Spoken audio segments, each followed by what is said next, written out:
मेरे प्यारे बच्चों, मेरा नाम मनोज कुमार और मेरे चैनल का नाम है मनोज केमिस्ट्री वाला। आप सभी लोगों का हमारे इस चैनल में बहुत बहुत स्वागत है। आज हम लोग इस वीडियो में पढ़ेंगे कि तीव्रता क्या होता है, ध्वनि की तीव्रता, इंटेंसिटी ऑफ साउंड क्या होता है। हम लोग इसे यहाँ पर एक सुंदर एग्जाम्पल की सहायता से समझने का प्रयास करेंगे और ये जानेंगे कि तीव्रता क्या होता है। ठीक है, कोई दिक्कत तो नहीं बेटा। देखिए, जब कोई वस्तु आवाज करता है तो उसकी आवाज चारों तरफ फैलती हुई, मतलब चारों दिशाओं में फैलती हुई आगे जाती है, ये हम लोग जानते हैं। ठीक है ना। अगर हम जैसे मान लीजिए कोई आवाज कर रहे हैं और अपने सामने हम कोई वस्तु को रख दें तो हमारी आवाज यहां पर जाकर के टकराएगी। तो जिस क्षेत्रफल पर जाकर के टकराएगी ना, उसी स्थान पर कितना कितना ध्वनि रूपी ऊर्जा जाकर के वहां पर टकरा रही है, उसी की गुण को, उसी को हम लोग कहते हैं तीव्रता। मतलब एकांक क्षेत्रफल से गुजरने वाले, एकांक किसी वस्तु के एकांक क्षेत्रफल से गुजरने वाले ध्वनि ऊर्जा को ही तीव्रता कहते हैं। अरे भाई, हम लोग जब आवाज करते हैं तो हमारे मुख से चारों तरफ आवाज निकल करके फैलता हुआ आगे जाता है। मान लीजिए कोई एक मनुष्य है, ये कोई एक मनुष्य है और यह मनुष्य आवाज कर रहा है और ये आवाज चारों तरफ जो है ऐसे फैलता हुआ जाएगा। देखिए, यहां भी जाएगा, यहां भी जाएगा, है ना, यहां भी जाएगा। ठीक है। हम मान लेते हैं कि हम मान लेते हैं कि यहां पर कोई एक वस्तु रखा गया है। ठीक है ना। अच्छा, तो जितने क्षेत्रफल पर ये आवाज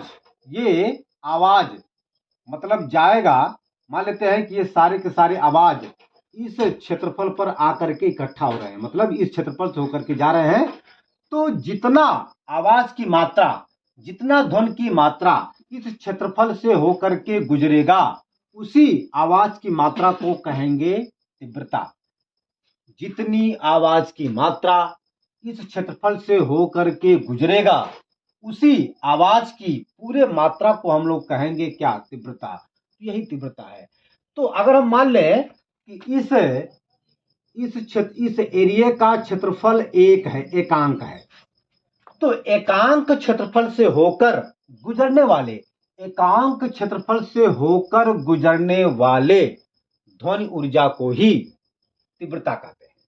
एकांक क्षेत्रफल से होकर गुजरने वाले ध्वनि ऊर्जा को ही तीव्रता कहते हैं। यही तीव्रता का डिफिनेशन है।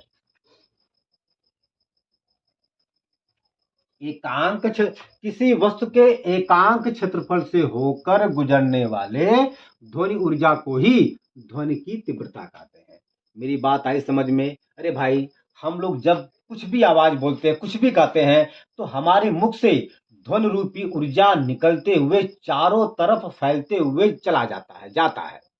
तो अगर हम अपने सामने कोई वस्तु को रख दें तो उस वस्तु के जिस क्षेत्रफल पर हमारी ध्वनि रूपी ऊर्जा जाकर के गिरती है, तो उसी गिरने वाले पूरे ध्वनि की मात्रा को ही ध्वनि की तीव्रता कहते हैं।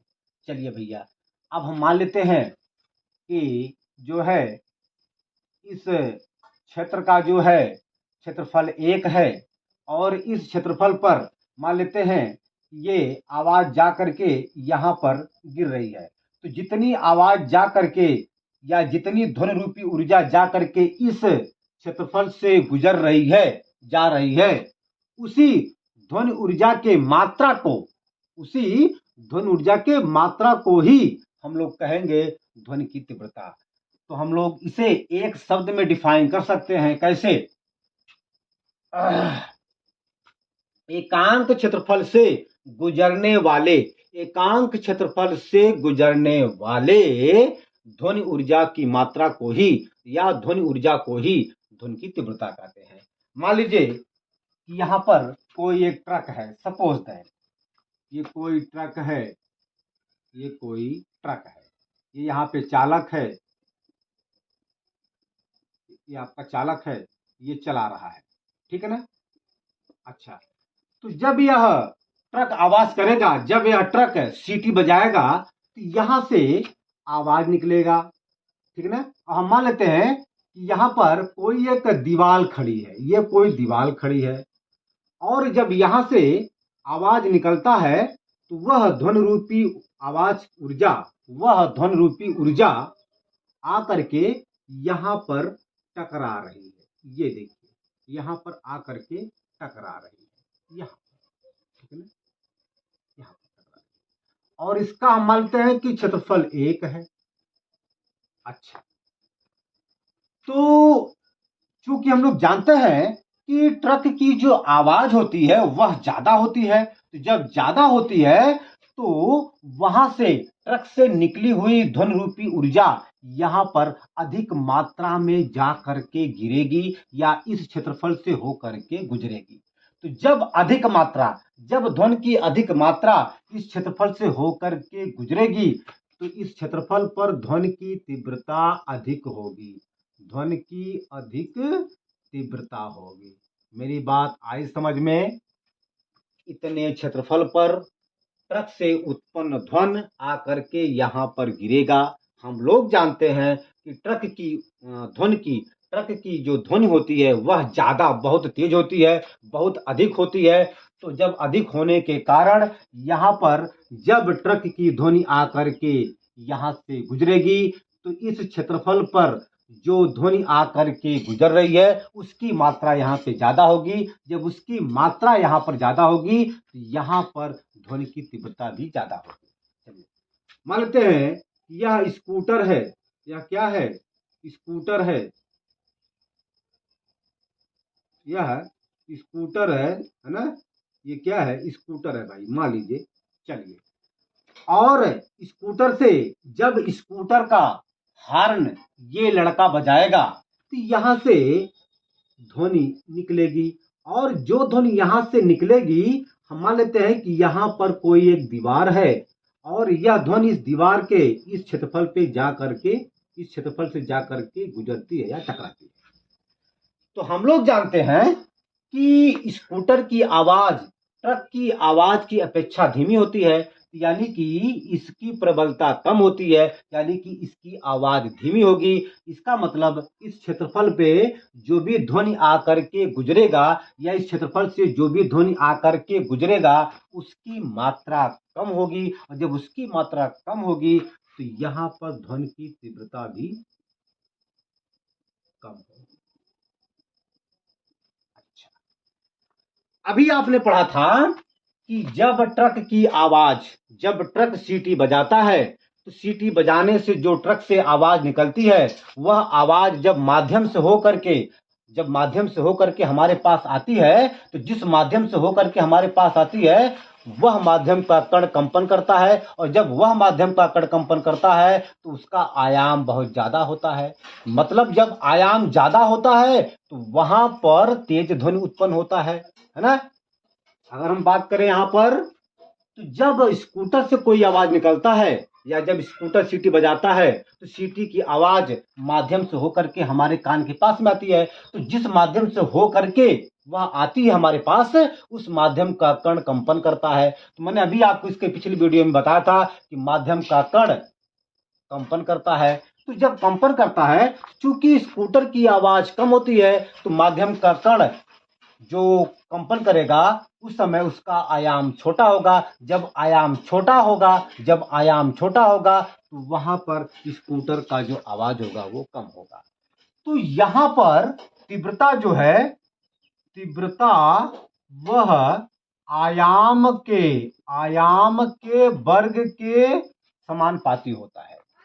अगर आयाम ज्यादा होगा तो तीव्रता ज्यादा होगा, और हम लोग अभी अभी इसके पहले, इसके पिछले वीडियो में हमने पढ़ा है कि ट्रक के लिए आयाम ज्यादा होता है, तो जब आयाम ज्यादा होता है तो तीव्रता भी ज्यादा होगा, और स्कूटर के लिए आयाम कम होता है, तो जब आयाम कम होगा तो तीव्रता भी कम होगी। यानी कि यहाँ पर भी जो है तीव्रता समानुपाते आयाम होता है भैया। तो जब आयाम कम तो तीव्रता कम, जब आयाम ज्यादा तो तीव्रता कम। तो तीव्रता आयाम के वर्ग के समानुपाती होता है। चूंकि हमें पता है कि ट्रक का आयाम, जब ट्रक आवाज करता है तो उसका आवाज जिस माध्यम से होकर के हमारे कान के पास में आता है वह माध्यम का कण कंपन करता है, और जब वह माध्यम का कण कंपन करता है तो उस माध्यम का कण का आयाम, माध्यम के कण का आयाम वहां पर ज्यादा होता है, और जब आयाम ज्यादा होता है तो उसकी तीव्रता भी ज्यादा होगी। और जब स्कूटर का हॉर्न का आवाज जब हमारे कान के पास में आता है तो जिस माध्यम से होकर के हमारे कान के पास में आता है उस माध्यम का कण कंपन करता है, और जब उस माध्यम का कण कंपन करता है तो उसका आयाम छोटा होता है, और जब आयाम छोटा होगा तो उसका तीव्रता भी छोटा होगा। मेरी बात है समझ में? ये आपका ट्रक है, ये आपका स्कूटर है, ठीक है ना? तो लिखेंगे एकांक क्षेत्रफल से होकर गुजरने वाले ध्वनि ऊर्जा को ध्वनि की तीव्रता कहते हैं। नोट, ध्वनि की तीव्रता, ध्वनि की तीव्रता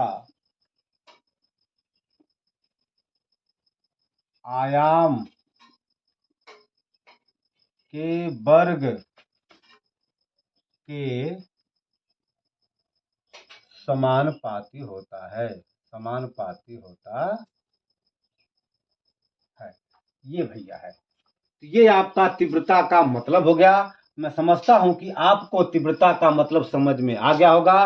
तो प्यारे बच्चों, आज हम अपनी वीडियो का ही पे अंत करते हैं। अब हम अगले वीडियो में जो भी टॉपिक होगा उसको हम लोग बहुत ध्यान से पढ़ेंगे, और साथ साथ आप लोगों से हमारा रिक्वेस्ट है कि यदि आपको ये हमारा वीडियो अच्छा लगे, समझ में आता हो, तो आप हमारे इस चैनल को लाइक, शेयर और सब्सक्राइब जरूर करिए।